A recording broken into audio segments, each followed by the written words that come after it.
Caso de la comunidad indígena La Tocya. ¿Qué sucede aquí? El 13 de marzo del año 2018, La Tocya presentó una demanda de acción de protección contra el MAC, que es el Ministerio de Agricultura y Ganadería. Este solicitó que se le declare la vulneración de varios derechos colectivos y que se repare lo que es La Tocya. En eso, el accionante argumentó que el Ministerio de Agricultura y Ganadería no dio lo que es el cumplimiento al ordenado por la CODEPE. Ese es el Consejo de Desarrollo de las Nacionalidades y Pueblos de Ecuador. ¿Eso qué quiere decir? Que el mismo no remitió el expediente de la comunidad de la Tocya. Este hecho que concurrió, que fue aprovechado por extraños de la comunidad, que encontraron como aliados a una familia de la misma comunidad y de esta forma aprovecharse de las tierras comunitarias y lo que ello provoca enfrentamientos. Con ello, el Ministerio de Agricultura y Ganadería no solo incumplió lo mandado por el CODEMPE, además que fue una franca violación a los derechos constitucionales que intervienen en la comunidad.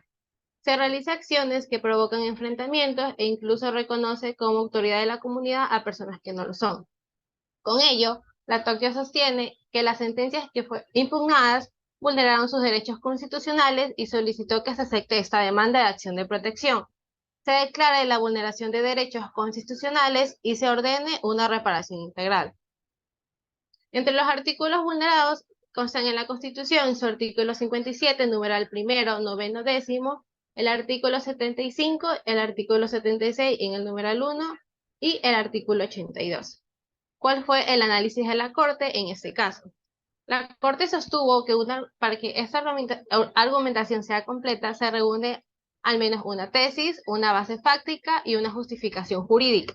El accionante alude derechos que no pueden ser justiciables mediante una acción extraordinaria de protección, por no ser los jueces o juezas quienes provocaron dicha violación, a menos que se haga un análisis de mérito y ofrezca los argumentos completos en relación a debido proceso y en su garantía de motivación.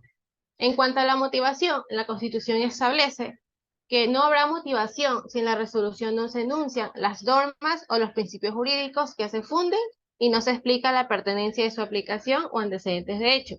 Con ello, la unidad judicial citó normas y también argumentó sobre pertenencia de las normas. Sin embargo, la misma no realizó un análisis respecto a los hechos constitucionales alegados por el accionante. Por su parte, los jueces de la Corte Provincial citaron las normas y también argumentaron de la pertenencia de estas mismas. Sin embargo, la argumentación de la Corte Provincial fue insuficiente. ¿Por qué? Porque esta no analizó el derecho alguno y centró su atención en el órgano estatal, en los trámites, desnaturalizando de esta manera la función de una garantía constitucional.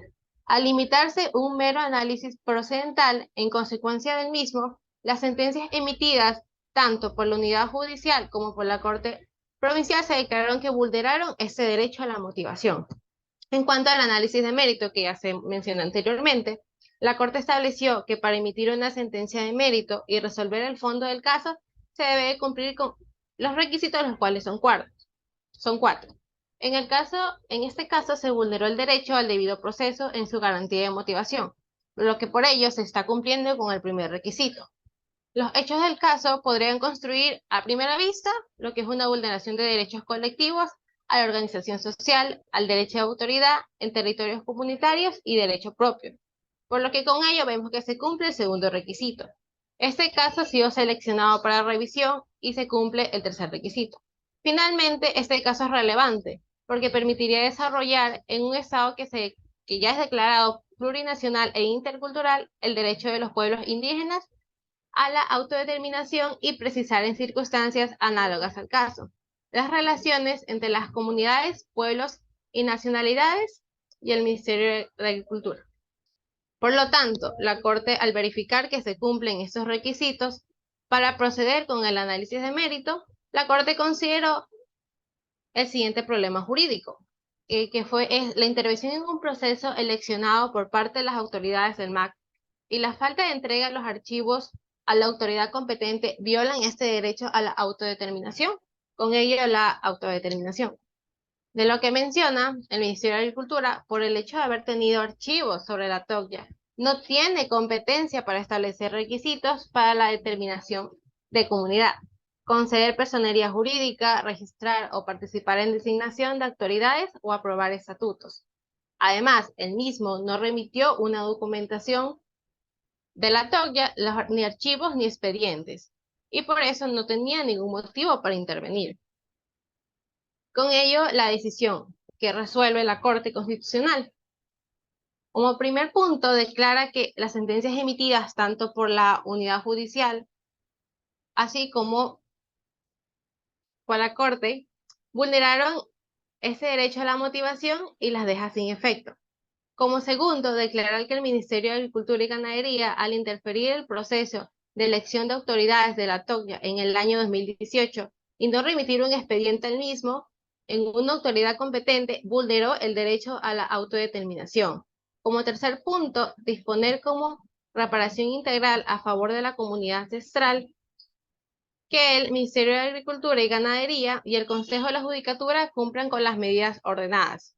Como cuarto punto, exhortar a la Asamblea Nacional para que adecue la ley de organización y regímenes de comunas a las normas y principios constitucionales, a la jurisprudencia desarrollada por la Corte Constitucional. Notifíquese, publíquese y cúmplase. Gracias.